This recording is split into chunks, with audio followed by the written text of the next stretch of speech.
Ne pas venir, c'est soutenir le Hamas. Que dites-vous à ceux qui disent venir dimanche manifester, c'est soutenir Israël, ce qui tendrait à dire que finalement on soutient en ce moment la politique de Benyamin Netanyahou et ce qui se passe à Gaza? Eh bien, je réponds, ne pas venir, c'est soutenir le Hamas. Choisissez. Ne pas venir, c'est soutenir le Hamas. Ah, ne pas venir, c'est soutenir le Hamas. Ne pas venir, c'est soutenir les antisémites. Donc- Je suis aussi net que ça. Et Jean-Luc Mélenchon qui ne vient pas, il soutient le Hamas?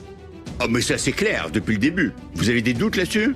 Vous l'avez entendu critiquer le Hamas? Vous l'avez entendu dénoncer les crimes du Hamas? Donc vous vous posez des questions sur Marine Le Pen, mais sur Jean-Luc Mélenchon, vous dites très clairement, il n'a pas sa place dans cette manifestation dimanche. Mais il s'est exclu de lui-même, de toute façon. Il s'est exclu de lui-même. La question ne se pose même pas.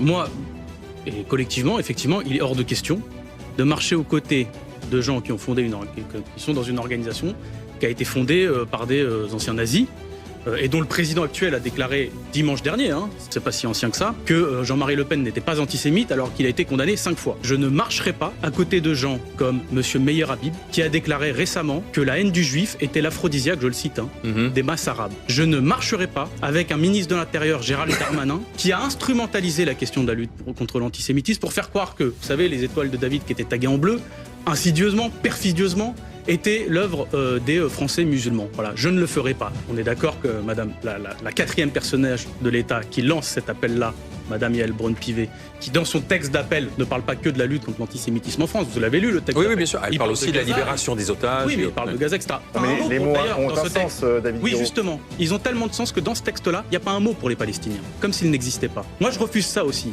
De n'accorder aucune valeur. Bah, à Jean-Luc ce qui se Mélenchon, il n'y a passe à pas un Gaza. mot parce qu'il dit sous Et prétexte la d'antisémitisme. quatrième personnage de l'État, je vous le rappelle, Donc il dit que c'est a un prétexte. soutenu inconditionnellement D'accord. ce qu'il se passe à Gaza. Mais Jean-Luc Je ne suis Mélenchon pas d'accord dit que avec c'est un prétexte. La manifestation, Parce que comme l'expliquait il donne Maurice son avis Lévy, sur la c'est manifestation, de dire, donc, au nom de la fraternité, on n'a pas attaqué les Français juifs. C'est ça la manifestation. Non. Pourquoi elle parle de Gaza alors, la manifestation, si c'est que ça?